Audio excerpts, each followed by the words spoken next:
السلام عليكم ورحمة الله وبركاته. الحمد لله الذي فرض الصلاة على العباد رحمة بهم وإحسانا وجعلها صلة بينه وبينهم ليزدادوا بذلك إيمانا.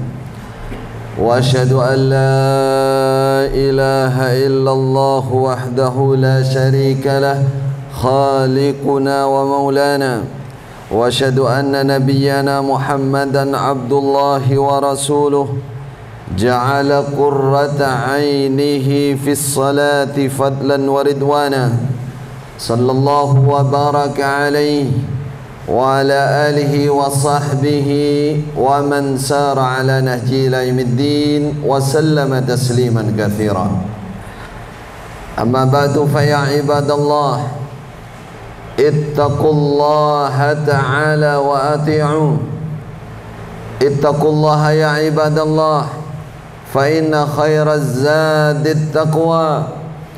اتقوا الله يا عباد الله حق تقاته كما أمركم بذلك ربكم بقوله يا أيها الذين آمنوا اتقوا الله حق تقاته ولا تموتن إلا وأنتم مسلمون. يا أيها الناس اتقوا ربكم الذي خلقكم من نفس واحدة وخلق منها زوجها وبث منهما رجالا كثيرا ونساء فاتقوا الله الذي تساءلون به والأرحام إن الله كان عليكم رقيبا. Kaum muslimin rahimani wa rahimakumullah, marilah kita jaga hidup ini untuk mencari bekal menuju akhirat nanti. Rasulullah sallallahu alaihi wasallam berpesan khusus kepada sahabat beliau yang sangat dekat dengan beliau, yaitu Abu Dzar.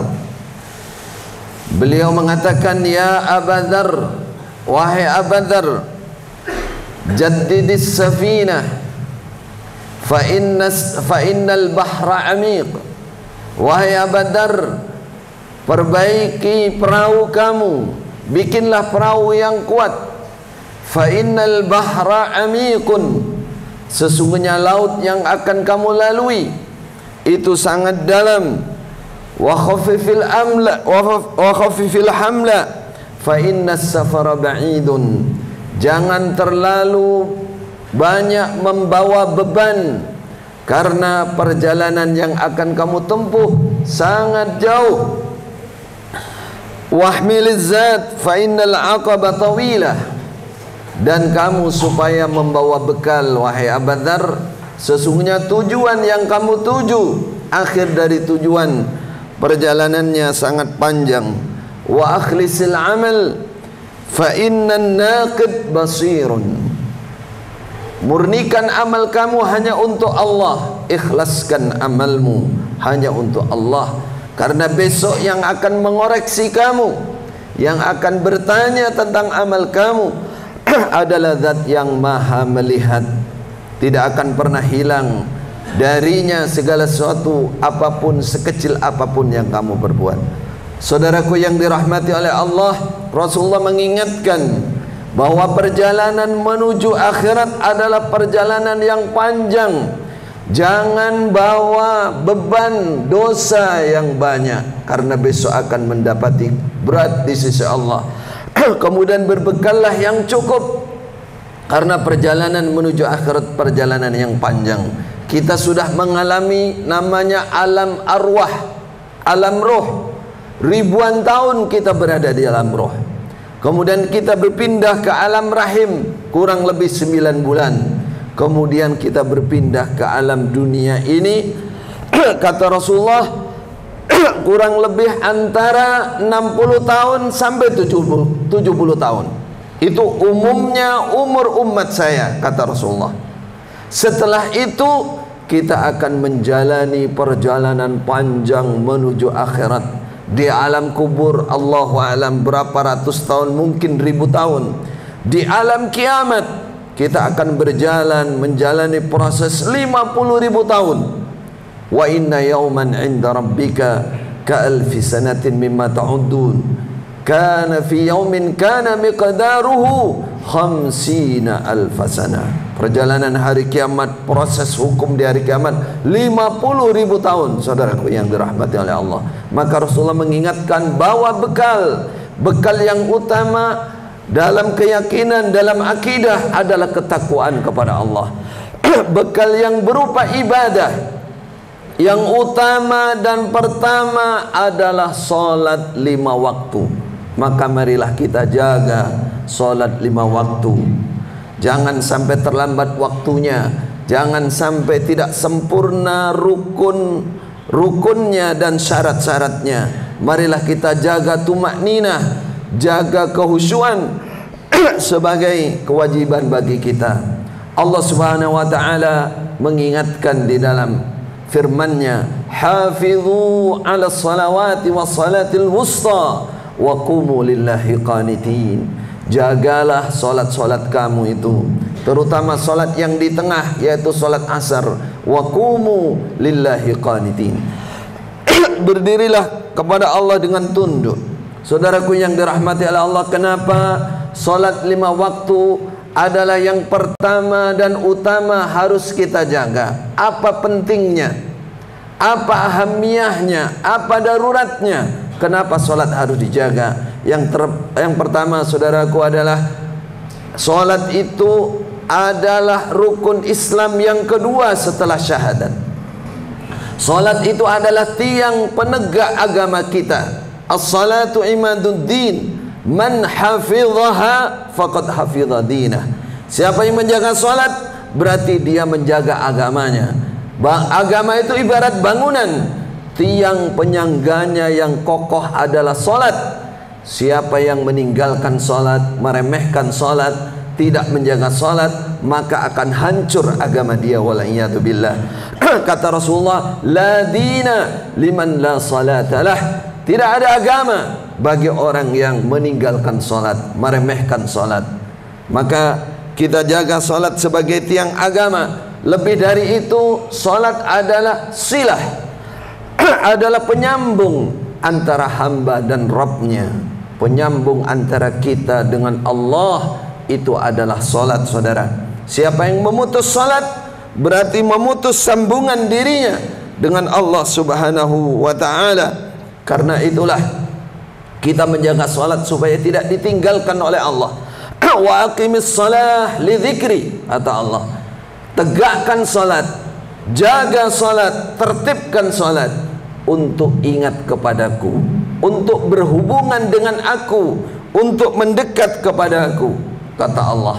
Maka dari itu Rasulullah sallallahu alaihi wasallam memberikan contoh kepada kita, tidak pernah meninggalkan solat berjamaah dalam kondisi apapun, dalam kondisi perang sekalipun. Dalam kondisi perang Allah menurunkan ayat khusus yang namanya solat khauf, di mana solat itu sambil berperang sekalipun atau berjaga-jaga. Yang satu baris bagian depan rukuk, yang satunya masih berdiri mengawasi musuh jangan sampai datang. Begitulah bergantian pergerakan solatnya sampai dikatakan fa in khiftum oleh Allah farijalan aw rukbana. Kalau kamu dalam keadaan takut, dalam keadaan perang, solat itu bisa sambil jalan, bisa sambil naik kendaraan, bisa isyarat dengan tangan saja, bisa isyarat dengan tundukan kepala, dan seterusnya semampunya. Karena saking wajibnya menjaga solat. Keadaan perang pun tidak ada kemurahan untuk meninggalkan solat. Begitulah contoh dari Rasulullah sallallahu alaihi wasallam. Beliau tidak pernah meninggalkan solat berjamaah sampai sakit sekalipun. Pernah beliau sakit, yang terakhir dari sakitnya beliau semaput beberapa kali, disiram beberapa kali. Setelah beliau sadar, masih digandeng oleh 2 orang dengan kaki yang nyeret, dibawa ke masjid dan melakukan solat, mengimami solat dengan duduk. Khalifah Abu Bakar duduk di sebelahnya. Itu semua menunjukkan betapa menjaga solat itu sangat penting, sangat penting. diutamakan, karena salat itu sebagai penyambung antara hamba dengan Allah Subhanahu wa ta'ala. Saudaraku yang dirahmati oleh Allah, supaya kita mudah dan tidak berat di dalam menjaga salat, maka kita harus belajar mencintai salat, belajar hobi salat. Bagaimana salat supaya hobi, supaya senang kita, supaya tabah? Pertama, syaratnya khusyuk. Khusyuk kepada Allah. Ketika kita melaksanakan salat, mulai berangkat itu sudah merasa saya ingin bertemu Allah, saya ingin berdialog dengan Allah, saya ingin mendekat kepada Allah, saya ingin berbisik, melapor, berdoa, memohon pengampunan, ingin hidayah, ingin inayah, ingin pertolongan dari Allah Subhanahu wa ta'ala. Jadikan salat itu sebagai tempat atau waktu untuk kita mendekat kepada Allah, taqarrub kepada Allah. Kenapa saudara? Karena Rasulullah sallallahu alaihi wasallam mengatakan, wa ju'ilat as-salah wa ju'ilat qurratu aini fis salah. Allah menjadikan kesenangan mata saya adalah salat. Sehingga suatu saat kalau Rasulullah sallallahu alaihi wasallam mendapati susah, panggil Bilal, ayo Bilal, adzinis salah, segera adzanis salah, arihna bis salah. Kata Rasulullah, istirahatkan saya karena salat, bikinlah hati saya tenang karena salat. Kenapa saudara? Karena Rasulullah hobi, cinta mendekat kepada Allah dengan salat, terutama ketika sujud. Rasulullah mengatakan, aqrabu ma yakunul abdu rabbahu fis sujudi hina yasjud fa'akthiru fiha du'a. Paling dekatnya hamba kepada Allah ketika dia sedang sujud dalam salat. Saudaraku yang dirahmati oleh Allah, jangan mengatakan nunggu jadi ulama, nunggu jadi ustadz, nunggu jadi dai, nunggu hafal Quran baru saya bisa sujud yang benar kepada Allah. Tidak saudaraku, itu pekerjaan mudah kalau kita ingin dan kita mau, yaitu sujud dengan baik, tumaknina, sedang menghamba kepada Allah yang maha agung, maha tinggi, maha segalanya. Kita sujud berharap pengampunan, kita menangis berharap rahmatnya, kita berharap rezeki dan pertolongannya. Kenapa? Karena dengan solat itu pertolongan Allah akan mudah didapat. Allah berfirman, ya ayyuhalladzina amanu ista'inu bis sabri was salah. Mohonlah kalian pertolongan kepada Allah dengan sabar dan solat. Saudara, ketika terjadi perang Badar, perang Badar itu sebenarnya niatnya Rasulullah tidak berperang. Beliau dari Madinah hanya membawa balan tentara kurang lebih 313 dan tidak ada niat perang. Niatnya ingin menghadang Abu Sufyan bersama rombongan pedagang yang lain, orang Quraisy yang mereka telah merampas harta orang iman di Quraisy. Di waktu di Mekah mereka membunuh, mereka menyiksa, mereka mengambil alih rumah harta orang-orang iman yang ada di Mekah. Rasulullah ingin memberikan peringatan kepada mereka.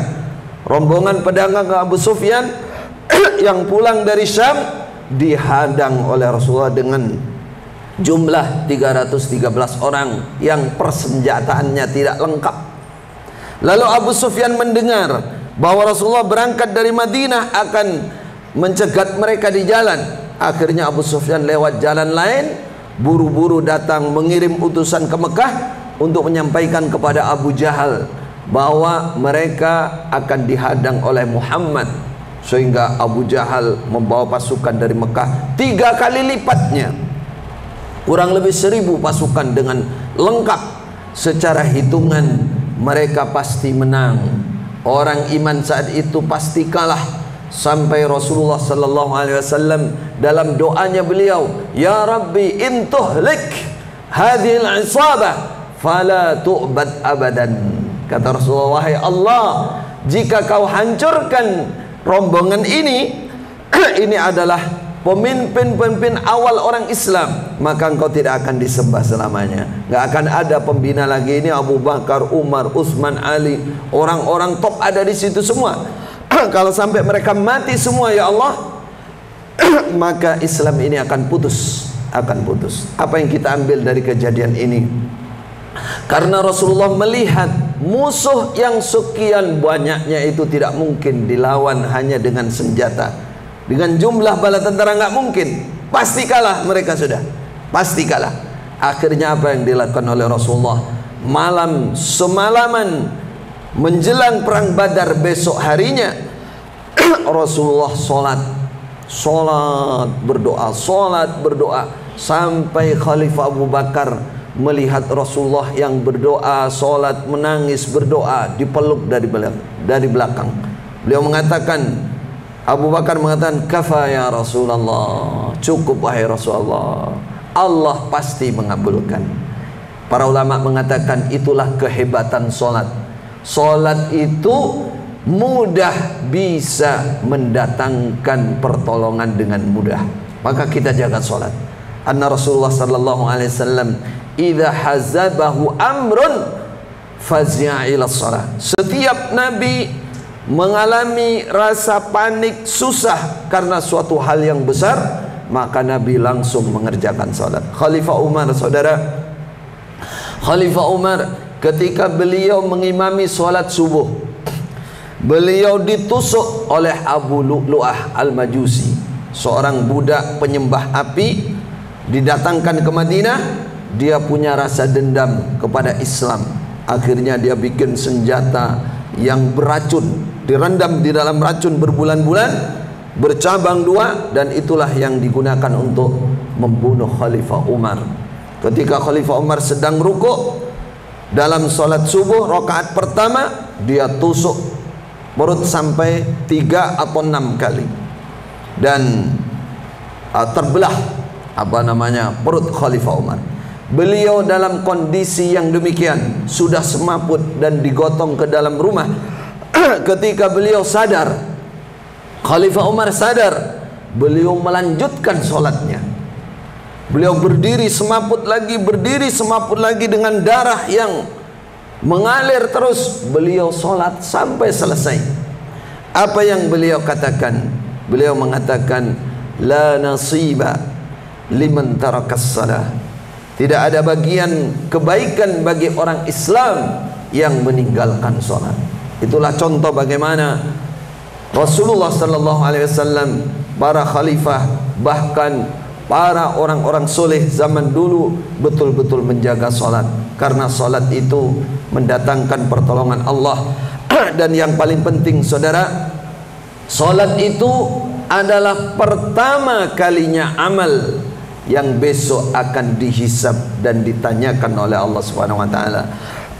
Awwalu ma yuhasabu bihil abdu min amalihi yaumal qiyamah salatuhu fa in tammat naja wa akhlasa.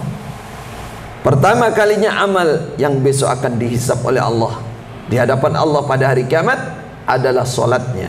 Siapa yang sempurna salatnya maka dia selamat. Dia selamat.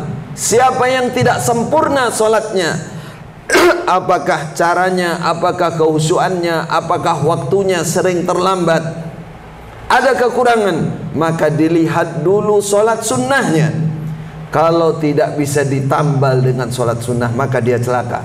Artinya dia harus masuk neraka dulu, menebus kekurangan salatnya. Siapa yang sempurna salatnya, maka semuanya amal akan mengikut kesempurnaan salat tersebut.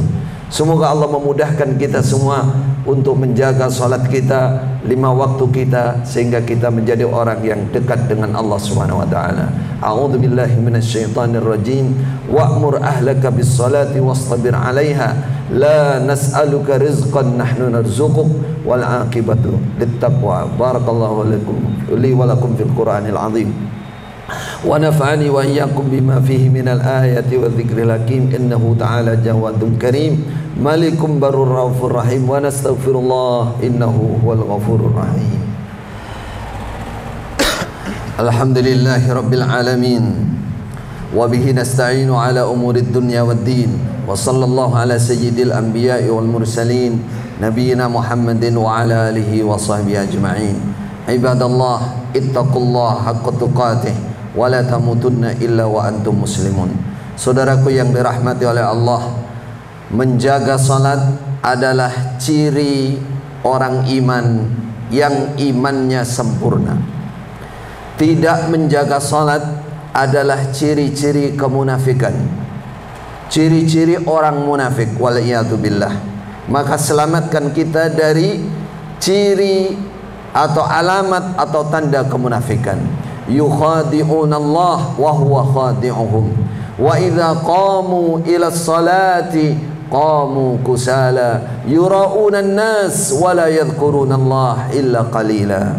Orang-orang munafik ingin menipu Allah, padahal Allah yang menjerumuskan mereka ke dalam tipuan mereka sendiri. Apa ciri-ciri orang munafik? Wa idza qamu ila sholati qamu kusala. Mereka kalau ingin salat, mereka malas salat. Mereka malas salat, kadang waktunya terlambat, kadang tidak pernah khusyuk, ya. Kadang-kadang waktunya salat diropel-ropel, asar ditarik ke maghrib, maghrib ditarik ke isya. Itu ciri-ciri kemunafikan. Kata Rasulullah, asqalus salah 'alal munafiqin al-isya wal fajr. Perhatikan ini kalimat yang penting dari Rasulullah, mengingatkan ciri-ciri orang munafik. Yang paling berat bagi orang munafik, kata Rasulullah, adalah pelaksanaan solat isya dan solat subuh. Ara'aita alladhi yukadzibu bid-din fadzalika alladhi yad'ul yatim wa la yahuddu ala ta'amil miskin walladzina hum an salatihim sahun alladzina hum yura'una wa yamna'una al-ma'un. Ciri-ciri pendusta agama adalah orang-orang yang diantaranya mereka menyia-nyiakan solatnya. Waliyadzubillah. Solatnya malas, kemudian kata Allah di sini, yura'una an-nas wa la yadhkurunallah illa qalila. Mereka kalau datang solat kelihatan semangat, yang ada adalah riya, pamer. Solatnya bukan untuk mendekat kepada Allah, solatnya bukan untuk menghamba kepada Allah, solatnya bukan mencari ridha Allah, tapi justru ingin pameran kepada manusia, ingin dikatakan, wah ini saudara kita yang ahli solat. Waliyadzubillah. Ini sifat kemunafikan yang terbesar, saudara, bahwa besok orang yang masuk neraka sakor, namanya neraka sakor, neraka yang sangat panas, neraka yang siksanya berlipat ganda. Besok ditanya oleh Allah, ma salakakum fi saqar? Apa yang membuat kalian masuk ke neraka sakar ini? Kenapa kalian ada di neraka sakar? Apa jawaban mereka yang di dalam neraka yang sedang disiksa oleh Allah? Qalu lam naku minal musalli. Kami tidak termasuk orang-orang yang menjaga sholat, kami tinggalkan sholat, kami remehkan sholat.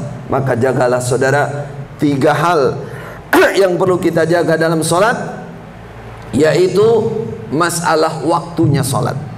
Jangan sampai sholat di luar waktu, karena sholat di luar waktu itu namanya bayar hutang, dan itu pelanggaran. Dan itu pelanggaran dalam agama, karena salat itu harus tepat waktunya. Innas salata kanat 'alal mu'minin kitaban mauquta. Yang kedua saudara, tumakninah dalam salat. Rukun-rukun salat dijaga. Salat yang tenang, yang tumakninah. Salat itu semakin lama semakin baik, semakin khusyuk semakin baik. Yang ketiga, jaga kehusyuannya. Rasulullah mengingatkan kita semua, awwalu ma yurfa'u min hadhil ummah al-khusyu'. Pertama kalinya yang diangkat dari umat ini adalah kehusyuan, terutama dalam salat. Salat itu, kata para ulama, ketika tidak ada kehusyuannya, ibarat orang mati tidak ada nafasnya. Apa artinya? Ruhus shalah al-khusyuk. Rohnya salat, kualitas salat, salat yang benar, salat yang sempurna jika bisa menjaga kehusyuannya. Kata Rasulullah, ada orang keluar dari salat hanya membawa pahala 1/10. Ada yang bawa 1/9, ada 1/8, ada 1/7, paling banyak 1/5. Kenapa? Karena penentunya adalah kehusyuan. Apa khusyuk itu? Khusyuk itu gerakan dan bacaan solatnya ditujukan, diperuntukkan untuk Allah Subhanahu wa ta'ala, untuk mengagungkan Allah. Kita kadang-kadang terhadap atasan kita, guru kita, ustadz kita, kiai kita, kalau bertemu bersalaman sambil menunduk, permisi kalau lewat di depannya. Kenapa? Karena kita menghormat mereka. Bagaimana kita sedang rukuk, kita sedang sujud, tapi kita tidak merasakan mengagungkan Allah, sedang mendekat kepada Allah, menghormat kepada Allah. Itulah namanya orang yang kehilangan kehusyuan, saudara. Maka jaga waktunya, tumakninahnya, dan kehusyuan salat. Semoga Allah memudahkan kita semua. Semoga Allah memudahkan kita untuk khusyuk di dalam salat kita. Baiklah, kita akhiri khutbah kita dengan bersolawat kepada Rasulullah sallallahu alaihi wasallam sebagaimana diperintahkan oleh Allah dalam firman-Nya, innallaha wa malaikatahu yusalluna 'alan nabi ya ayyuhalladzina amanu sallu 'alaihi wa sallimu taslima. Allah dan malaikat memberikan salawat, malaikat mendoakan salawat untuk Rasulullah. Maka kalian wahai orang iman, berdoalah salawat untuk Rasulullah sallallahu alaihi wasallam. Qala Rasulullah sallallahu alaihi wasallam, man shalla alayya marratan wahidah sallallahu alaihi bi asyra. Siapa yang bersalawat kepadaku 1 kali, maka Allah akan memberikan 10 kali lipat rahmat dari salawat tersebut. Allahumma salli wa sallim ala abdika wa rasulik Muhammadin sahibil wajil anwar wal jamilil azhar wal khalqil akmal. Allahumma salli alaihi wa ala alihi wa sahbihi wa anna ma'hum bi'afika wa mannika wa karamika wa judika ya ajwadal ajwadin. Allahumma a'izzal islam wal muslimin wa adhillal syirka wal musyrikin wa dammir a'da'ad din waj'al hadzal balad aminan mutmainna wa sa'ira biladil muslimin ya rabbal alamin. Allahumma arzuqna a'immatan adilin rahmatan rahimina lira'ayahum birahmatika ya arhamar rahimin. Allahumma la tusallit alaina bidhunubina man la yakhafuka fina wa la yarhamuna ya arhamar rahimin. Allahumma adfa'anna al-ghala wal waba wal riba wal zina wal zalazila wal mihan wa su'al fitan ma dhahara minha wa ma batan عن بلدنا هذا خاصة وعن سائر بلاد المسلمين عامة يا رب العالمين. ربنا آتنا في الدنيا حسنة وفي الآخرة حسنة وقنا عذاب النار. عباد الله إن الله يأمر بالعدل والإحسان وإيتاء ذي القربى وينهى عن الفحشاء والمنكر والبغي يعظكم لعلكم تذكرون. وأوفوا بعهد الله إذا عاهدتم ولا تنقضوا الأيمان بعد توكيدها وقد جعلتم الله عليكم كفيلا إن الله يعلم ما تفعلون. واذكروا الله العظيم يذكركم واشكروه على نعمه يزدكم ولذكر الله أكبر والله يعلم ما تصنعون. أقم الصلاة.